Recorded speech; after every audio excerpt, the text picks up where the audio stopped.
started with a long line.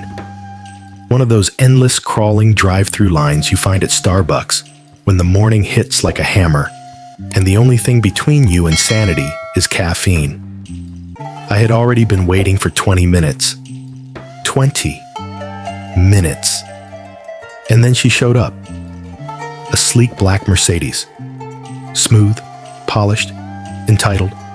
She didn't slow down, didn't hesitate, just nosed her way right into the line, cutting ahead of me. And 8 other cars behind me. I laid on the horn. It wasn't a polite beep. It was a long, angry, sustained warning blast. The kind that says, I see what you did, and I'm not going to let it slide. She ignored it, didn't flinch, just slipped into the line like it was hers all along. Then, like salt in the wound, she flipped me off. A simple gesture. But you know the kind. The kind that doesn't just insult, it provokes. It dares you to do something about it. And that's when I decided, no, not today. Not this time. See, I'm not the kind of person who lets things like that go. Maybe I should be. Maybe I wish I were. But something about that moment, about watching someone treat everyone else like they were invisible, like our time didn't matter, like she was just more than us, it did something to me. So I waited. I waited until she rolled up to the ordering speaker, that little metal box that stands between impatience and satisfaction, the one that links a person with a headset to your breakfast and coffee. And just when she started to speak, I hit the horn again. She turned, furious, glaring at me through the rear view, her hand flying up with another middle finger. But I had mine ready too, silent, just held up in reply. She tried again. Another honk. 3 seconds long this time. She shouted something through her window, but the speaker crackled with feedback. I couldn't hear her. I wasn't supposed to. That wasn't the point. Each time she tried to order, I honked, and each time, I watched her expression twist into something more desperate, more annoyed, more powerless. And I'll be honest, in that moment, it felt good, vindicating, righteous. She'd stolen our time, ours, mine, the 8 cars behind me. She'd waltzed into that line like she was the main character in a world full of extras. And for once, someone was saying, no, you don't get to do that. But the thing is, she wasn't the only one listening. Behind that speaker box was a human being. Someone with a headset strapped over their ear, trying to do their job.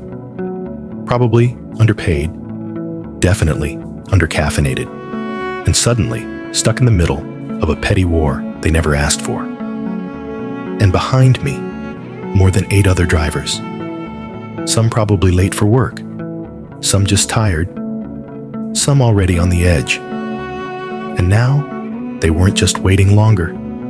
They were also getting an unsolicited concert of car horn symphonies and middle fingers before breakfast. None of them cut the line. None of them deserved the noise. But I kept going. Eventually, she gave up. Rolled right past the speaker without placing an order. Her window stayed up.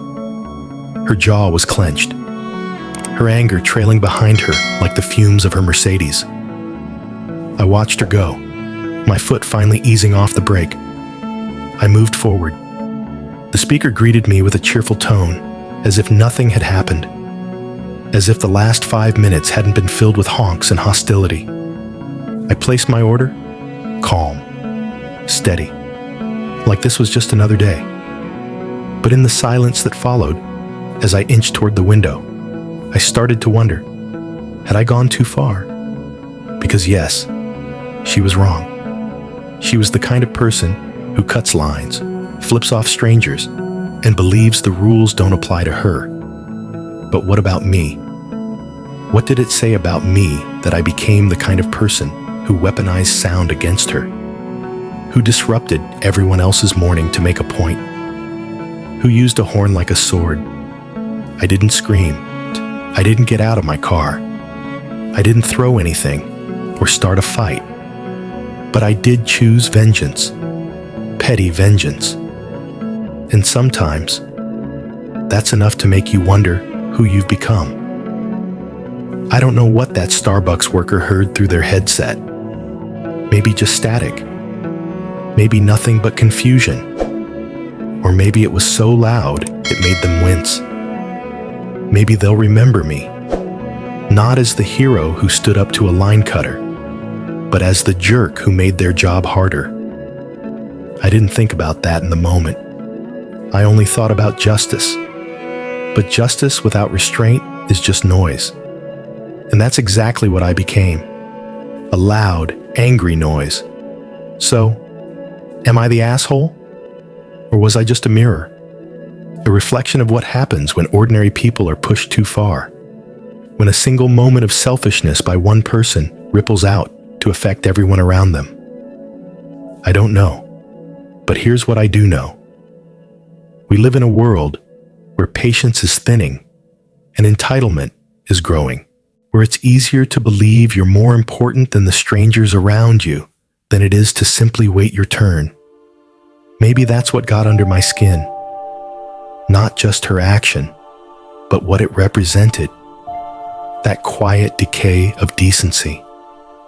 And maybe I just wanted to remind everyone, that the rest of us still notice, that we still care, that we're still paying attention, even if that reminder came through a car horn.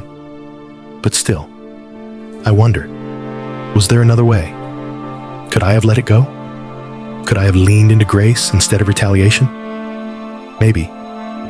Maybe that's what makes this story stick. Not because it was dramatic, but because it was human. So, am I the asshole? Or am I just another person? Tired, fed up, and trying to keep the world fair one honk at a time.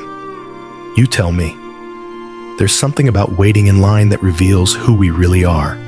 It's where our patience is tested, our character exposed, and sometimes, in moments like this, our need for justice collides with our desire for peace. The person who posted this wasn't evil, just frustrated, just human.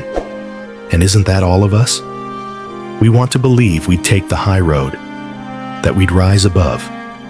But sometimes, when someone cuts the line, what rises instead is everything we've been holding back. The little injustices that add up, until the only outlet is a car horn and a silent protest. But here's the truth. Doing what feels good doesn't always do good. And standing up for what's right doesn't always look righteous. The challenge is learning how to hold both truths at once. To speak up without becoming what you hate. To stand your ground without turning everyone else into collateral. So let's open this up to you. Have you ever done something petty that felt justified? Have you ever watched someone break the rules and wished you had the courage to push back? Tell us your story. Drop your comment below and let the conversation begin. This has been the AITA Story Vault, where every judgment isn't just about right or wrong. It's about what it means to be human.